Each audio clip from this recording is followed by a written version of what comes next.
여러분들 인간관계에서 또는 비즈니스를 할 때 이성을 만날 때 협상을 현명하고 스마트하게 잘하는 사람들은 상대의 니즈를 빠르게 파악을 합니다. 상대의 니즈를 파악하는 방법도 몇 가지만 이야기해 볼게요. 첫 번째는 와튼 스쿨 최고의 협상학자이시죠. 모리 타이리포 교수님의 사람은 무엇으로 움직이는가의 핵심적인 문장들을 한번 요약하고 또 설명드려 보도록 하겠습니다. 사람은 무엇으로 움직이는가? Bring Yourself라는 책인데요. 이 책은 굉장히 독특한 책이에요. 사실 협상학계의 여러 스타들이 있고 그리고 대부분의 유명 협상학자들은 백인 남자들이 대부분이란 말이죠. 우리나라에서 100만 부 넘게 팔린 책이 게리 모어라는 책이 있죠. 어떻게 원하는 것을 얻는가? 이 책도 마찬가지입니다. 와튼 스쿨의 스튜어트 다이몬드 교수님이 쓴 책인데 이런 책들과 마찬가지로 대부분 백인의 남자들이 협상에 대해서 이야기하는데 이 모리 타이리포 교수님은 이란 출신의 여성 협상학자란 말이죠. 그래서 책 자체가 훨씬 더 좀 섬세하기도 하고 그리고 주로 백인의 남성 협상학자들이 어떻게 하면 타인의 협상 기술에 대해서 내가 정교하게 그 기술적으로 대응을 할 것인가에 초점을 맞춘다면 이 책은 내가 상대방과 협상하기 전에 내 스스로 어떻게 내면적으로 준비를 하고 나와의 협상을 어떻게 할 것인가 그리고 나의 협상의 자존감을 어떻게 끌어올릴 것인가 이를 기반으로 어떻게 하면 더 나은 협상 결과를 이끌 수 있을 것인가 관점에서 이야기를 하기 때문에 사실 독특한 시각을 가지고 있는 아주 재미난 책입니다. 모리 타이리포 교수님을 지난 3월에 제가 만나 뵀었어요. 한국에 오셨었고요. 컨퍼런스를 하시기 위해서 한 3, 4일 정도 한국에 계실 때 제가 이제 인터뷰를 하기 위해서 만나 뵀었습니다. 첫 만남에서 너무 인상적이었어요. 딱 앉자마자 어떤 행동을 하셨냐면 본인이 가지고 있었던 핸드폰을 꺼내시더니 무음으로 바꾸신 다음에 이쪽 옆으로 핸드폰을 치워두시더라고요. 사실 세계적인 협상학자시고 너무나 바쁘시잖아요. 그럼 보통 인터뷰가 한 1시간 2시간 정도 진행되면 중간에 핸드폰도 보고 이렇게 하시잖아요. 그냥 앉자마자 먼저 핸드폰을 무음으로 바꾸시고 손이 닿지 않는 곳에 딱 놓아두시더라고요. 이 사람은 확실히 대화 전문가구나. 확실히 상대방을 먼저 존중하고 이 대화에 집중하기 위해서 본인이 의식적인 노력을 하는구나 라는 생각이 들었고요. 말로만 하는 학자가 아니고 정말 대화 전문가 그리고 협상 전문가구나. 그리고 사람의 마음을 진짜 이끌어내는데 탁월하시구나 라는 생각이 들었고 그래서 여러분들께서 이 책을 한번 읽어보신다면 아주 섬세한 그런 문장들 그리고 아주 탁월한 인사이트들을 협상과 대화 관점에서 얻으실 수 있을 겁니다.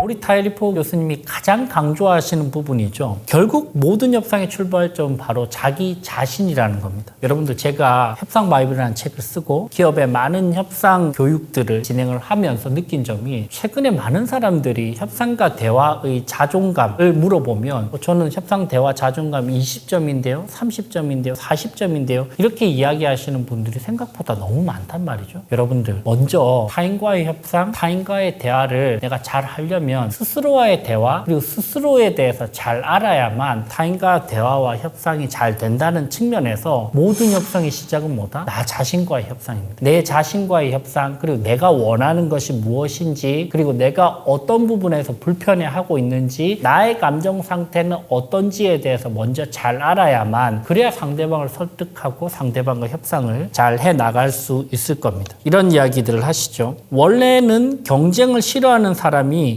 경쟁심이 강한 척 가면을 쓰면 협상에서 최선의 결과를 얻을 수 없다. 최고의 협상을 위해서는 가면이 아니라 자신의 진짜 강점을 활용해야 한다. 이 부분도 너무나 중요합니다. 모든 사람들이 마찬가지입니다. 저도 강점이 있고 약점이 있는 사람입니다. 여러분들도 마찬가지시잖아요. 여러분들이 가지고 있는 강점과 약점이 있습니다. 근데 여러분들 우리는 매일 아침에 일어날 때 강점 늑대와 약점 늑대가 으르렁거리면서 싸우거든요. 내가 중요한 일이 있다 그러면 강점 늑대는 이렇게 이야기합니다. 너는 지금까지 해온 것처럼 오늘도 잘할 수 있을 거야. 약점 늑대는 이렇게 이야기합니다. 아니야, 너는 제대로 준비가 잘 안 됐어. 이번에 망할 것 같아. 강점 늑대와 약점 늑대가 으르렁거리면서 매일 아침에 싸운단 말이죠. 여러분 저뿐만 아니고 대통령이라도 삼성의 이재용 회장이라도 매일과 같이 강점과 약점 늑대가 으르렁거리면서 싸울 겁니다. 누가 이길까요? 이 책에서 정확하게 그렇게 이야기합니다. 당신이 먹이를 주는 늑대가 이깁니다. 무슨 말이죠? 내가 눈 뜨고 일어나서 매일 아침에 약점 늑대에 계속 먹이를 줘요. 죽어요. 그러면 여러분들 내 강점은 한 개도 없는 사람이 됩니다. 나는 강점이 한 개도 없고 약점 늑대에 계속 내가 먹이를 주기 때문에 이 약점이 점점 더 커져서 약점밖에 없는 사람이 된단 말이죠. 그러면 여러분들 무엇인가를 설득하고 협상할 수가 없어요. 철저하게 여러분들은 강점 게임을 하셔야 됩니다. 내가 강점도 있고 약점도 있지만 나는 내 강점에 더 집중해야 됩니다. 그리고 약점은 보완해 줄 수 있는 팀을 찾거나 아웃소싱을 할 수 있는 다른 사람을 찾거나 아니면 내가 일시적으로 약점을 보완할 수 있는 방법들을 찾으면 되는 것이죠. 그래야만 나와의 협상이 잘 되고 그리고 상대방과 협상을 잘 할 수 있습니다. 먼저 설득과 협상을 잘하는 사람들은 결국 상대의 니즈를 기가 막히게 파악을 합니다. 여러분들 협상은요 욕구 게임이에요. 무슨 말이에요? 결국 상대방이 어떤 욕구가 있기 때문에 이 협상 테이블에 들어온 것이고 이 미팅을 하고 있는 것이죠. 협상을 현명하고 스마트하게 잘하는 사람들은 상대의 니즈를 빠르게 파악을 합니다. 상대의 니즈를 파악하는 방법들 몇 가지만 이야기해 볼게요. 첫 번째는 대화의 비중이 너무나 중요합니다. 내가 상대방과 이야기할 때 그 사람이 본인의 니즈를 가장 적극적으로 드러내면서도 나를 가장 좋아하게 만드는 대화의 비중이 몇 대 몇일까요? 대화학자들은 3대 7이라고 이야기를 합니다. 내가 3 정도 이야기할 때 그 사람이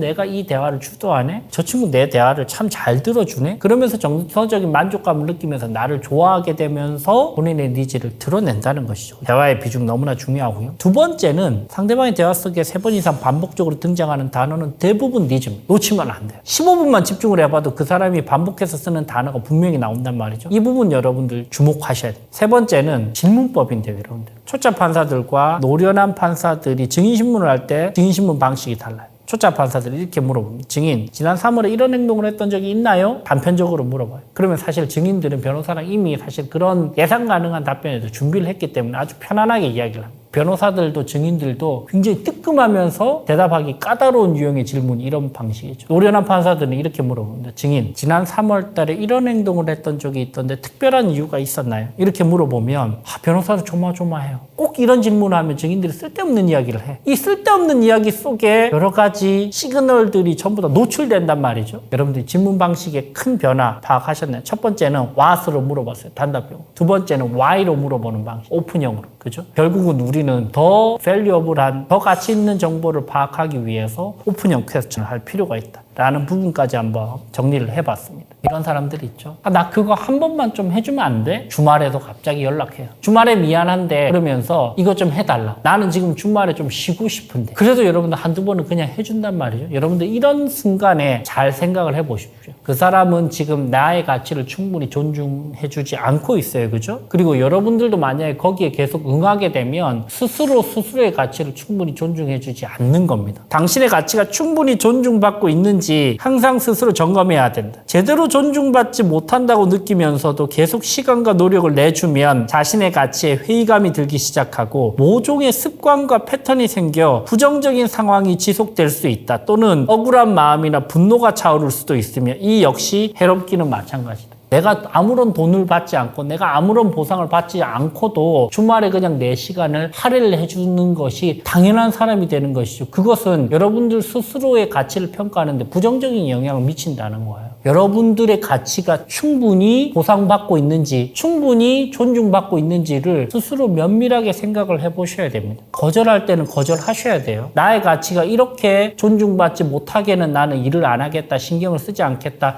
내 시간을 쓰지 않겠다라는 것을 스스로 면밀하게 생각해서 거절할 때는 거절할 수 있어야 된단 말이죠. 여기서 중요한 부분이 바로 착한 사람 컴플렉스예요. 내가 거절할 때 거절할 수 있어야 됨에도 불구하고 그 사람과의 관계가 멀어질까봐, 그 사람과의 관계가 불편할까봐 거절을 하지 못하는 심리 상태를 우리는 착한 사람 컴플렉스라고 이야기를 하죠. 근데 이 착한 사람 컴플렉스 굉장히 많은 한국인들이 가지고 있어요. 그래서 여러분들이 잘 거절을 하지 못한단 말이죠. 근데 여러분들 착한 사람 컴플렉스를 극복할 수 있는 마인드셋이 있습니다. 착한 사람 컴플렉스를 가지고 있는 사람들의 공통된 마인드셋은 내가 거절을 하면 관계는 나빠질 것이라는 그 전제 조건을 깔고 있다는 것이죠. 근데 여러분들 이 전제 조건은 언제나 맞지 않아요. 어떻게 바꿔야 되느냐? 내가 충분히 존중받고 있지 못한 상태에서 내가 적절한 방식으로 잘 거절을 하더라도 관계는 나빠지지 않을 수 있다. 그죠? 이거는 방법의 문제이고 방식의 문제이고 커뮤니케이션의 문제이지 거절만 하면 무조건 관계가 안 좋아지지는 않아요. 그리고 내가 충분히 내 스스로의 가치를 존중받고 있지 못한 상태에서 그 사람에게 예스를 얼버무리면서 했어요. 그게 장기적인 관계 측면에서나 장기적으로 내 자존감을 형성하는데 전혀 도움이 되지 않는단 말이죠. 거절할 때는 거절해줘야 돼요. 그리고 여러분들 거절해도 잘 거절하면 관계가 나빠지지 않을 수 있다고 생각해야 되고 그렇게 내 가치를 충분히 존중해주지 않는 사람에게 거절을 했는데 관계가 멀어졌다? 그런 사람과는 관계가 멀어져도 여러분들 잘 살 수 있어요. 그 마인드가 있어야 됩니다. 잘 살 수 있어요. 괜찮아요. 여러분들 그러고 계시지 않나요? 그냥 괜찮은 수준으로 만족하는 거예요. 여러분들 이거는 태도이고 습관입니다. 여러분들이 더 원해야 더 얻을 수 있습니다. 이거는 명확해요. 이런 부분도 아주 재밌어요. 협상가 스타일 중에 적당히 괜찮은 수준에 만족하는 유형이 있다. 이들은 목표치를 높게 잡지 않고 모험을 피하며 자신의 기대에 못 미치는 제안을 받아도 그냥 수락하고 거래를 마무리한다. 대신 자신이 설명하는 조건 중 부정적인 면에 대해서 상대방이 어떻게 생각할지 집중하는 경향이 있다. 그죠? 나도 목표가 여기밖에 없는데 누가 그 이상을 줄까요? 저는 이제 세바시 협상 스쿨이라고 하는 협상 워크숍을 지난 10년간 운영을 하고 있습니다. 그러면서 10,000명이 넘는 협상 실무자들과 리더들의 협상 패턴들을 분석을 해봤거든요. 그 결과가 뭐냐면 3명 중에 1명은 더 원하지 않아서 그걸 얻을 수 없는 거예요. 예를 들면 뭐예요? 사측에서 연봉 5천만 원까지 줄 생각이 있는데 상대방이 연봉 협상을 할 때 4,800만 원 밖에 이야기를 안 하는 거예요. 그러면 5천만 원을 줘요? 안 준단 말이에요. 더 원해야 더 얻을 수 있습니다. 그러면 왜 더 원하지 않을까요? 왜 그래요? 거절당할까 봐 두려워서. 여러분들 거절당하더라도 더 원하는 것이 나아요. 그게 여러분의 만족감과 상대방의 만족감 측면에서 양쪽 다 더 나아요. 예를 들어볼게요. 연봉 협상을 하는데 내가 제가 4,800만 원 정도 받고 싶습니다 라고 했는데 상대방 인사 담당자가 네 알겠습니다 그렇게 하시죠 라고 했어요. 여러분들 기분 좋을까요? 멘붕이죠. 5,500만 원 이야기는 해볼 걸 잠이 안 올 거예요. 그죠? 더 원했었어야죠. 더 원하는데 5,500만 원이라고까지 이야기했는데 상대방이 죄송한데 저희가 내부적인 연봉 테이블 기준이 있어서 5,500만 원까지는 좀 힘들고요. 5천만 원 정도 최대한 우리가 좀 조정을 해볼 수 있을까요? 라고 이야기를 한다면 기존보다 여러분들 200만 원 더 얻고 상대방으로 하여금 미안함까지 주게 만들고 그렇죠? 그렇다면 그 다음 협상에 훨씬 더 유리한 포지션에 있게 되고 이래나 저래나 훨씬 더 낫잖아요. 거절을 두려워하지 마세요. 여러분들. 거절을 두려워하는 순간 제대로 된 협상을 하지 못합니다. 그래서 모리 타이리포 교수님은 거절에 대한 태도를 굉장히 강조를 많이 합니다. 그 구절을 한번 읽어볼게요. 노를 거절이 아닌 정보로 바라보기 시작하면 상대로부터 즉각 예스라는 대답을 듣는 것이 마냥 기쁘지만은 않게 되는 그죠? 여러분들 4,800만 원 이야기했는데 곧바로 예스를 해요. 그게 기뻐요? 별로 기쁘지 않아요. 만족스럽지 않단 말이죠. 그죠? 거절은 더 깊고 진지한 대화로 들어가서 서로를 더 잘 이해할 수 있는 기회인데 그 기회가 없어지기 때문입니다. 그런 점에서 본다면 더 많은 정보를 알게 해주는 좋은 거절이 나쁜 동의보다 훨씬 낫다. 너무나 인사이트 있는 문장이죠. 좋은 거절이 애매한 예스보다 메이비보다 훨씬 낫다는 거예요. 왜? 정보로서의 가치가 있잖아요.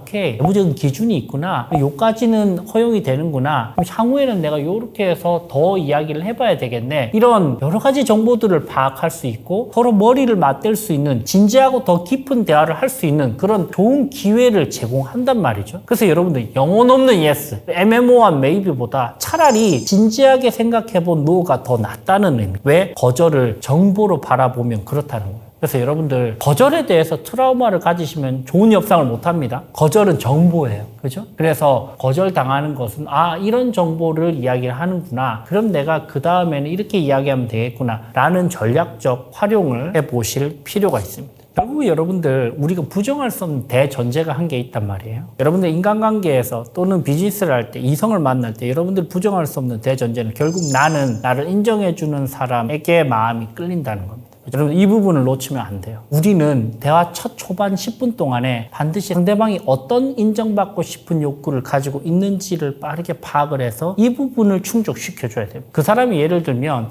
본인이 미모가 너무 뛰어나. 근데 항상 미모에 대한 칭찬과 인정을 많이 받았어. 그래서 그 부분에 대해서 인정받고 싶은 욕구는 사실 이제 별로 없어. 근데 그 사람은 오히려 본인이 생각보다 더 지적이고 생각보다 더 책을 많이 읽고 생각보다 더 학구적이라는 부분에 대해서 인정받고 싶은 싶은 욕구가 살아있어. 그 부분을 공략해야죠. 가방을 열어보니까 책을 한 권 가지고 있어. 책을 많이 읽으시나 봐요. 이 책 어려운데. 이 책 근데 저도 읽었는데. 로버트 그린의 인간본성의 법칙 너무 좋지 않아요? 이렇게 이야기를 한다면 그 사람이 내가 이 부분을 인정받고 싶었는데 그 사람이 알아주는구나? 그러면서 호감의 순간이 완전히 확 다가온단 말이죠, 여러분들. 그래서 이 사람이 가지고 있는 핵심적인 인정받고 싶은 욕구의 카테고리가 어떤 부분인지를 빠르게 파악하고 이를 충족시켜줘야 됩니다. 사람은 무엇으로 움직이는가? 모리 타이리포 교수님의 너무나 뛰어난 책이죠. 와튼스쿨에서 수천 명의 학생들이 매년 가장 뛰어난 수업으로 손꼽는 이유가 있습니다. 여러분들이 사람을 움직일 때, 사람의 마음을 움직일 때 여러분들 한번 읽어보시면 도움이 많이 되실 거라고 생각이 됩니다.